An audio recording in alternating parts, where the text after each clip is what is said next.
घने हरे भरे जंगल के बीचों बीच, जहाँ धूप पत्तों पर नाचती थी और नदियाँ लोरी गाती थीं, एक नन्ही सी परी रहती थी।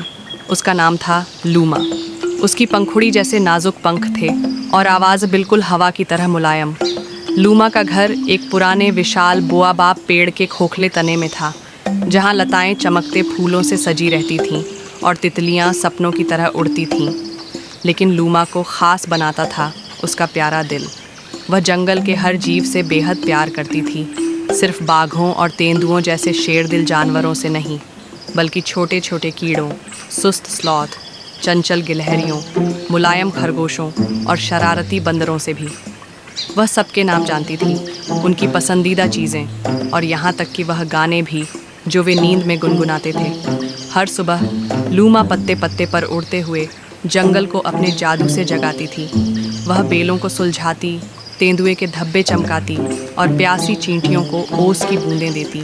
वह खरगोशों के साथ तिप्तियाँ घास में छुपन छुपाई खेलती और गिलहरियों को जादू से शाखाएं हिलाकर मेवे तोड़ने में मदद करती। जवाब में जंगल के सभी जानवर लूमा से बेहद प्यार करते थे। तोते उसे ऊंचे पेड़ों से चमकदार जामुन लाकर देते, खरगोश उसे जंगली फूलों के छोटे गुलदस्ते लाकर देते और गिलहरियाँ उसके लिए टहनियों और काई से मुकुट बनाती। यहाँ तक कि मगरमच्छ भी तब मुस्कुरा देते जब लूमा उनकी खाल पर सुनहरी धूल से जादू करती। एक दिन जंगल पर एक भयानक सूखा आया। नदियाँ सूखने लगीं और फूल मुरझा गए। जानवर चिंतित हो गए, लेकिन लूमा, जो जितनी छोटी थी उतनी ही निडर थी, उसने हार नहीं मानी। उसने सभी जानवरों को जंगल की छाया में इकट्ठा किया और कहा, अगर हम सब एक दूसरे की मदद करें तो हम इस मुश्किल समय को पार कर सकते हैं। लूमा के मार्गदर्शन में चिड़ियाँ दूर दूर तक पानी के स्रोत ढूंढने गईं। मेंढकों ने ठंडी और नम जगहें खोजकर दूसरों को बताईं और मकड़ियों ने सुबह की ओस पकड़ने के लिए जाल बुने।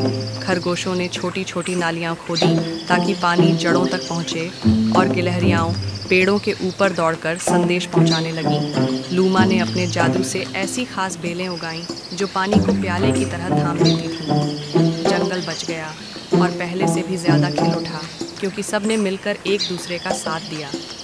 और इस प्यार और सहयोग की जड़ में थी लूमा, छोटी सी परी जिसकी मुस्कान में जादू और दिल में अपार ममता थी।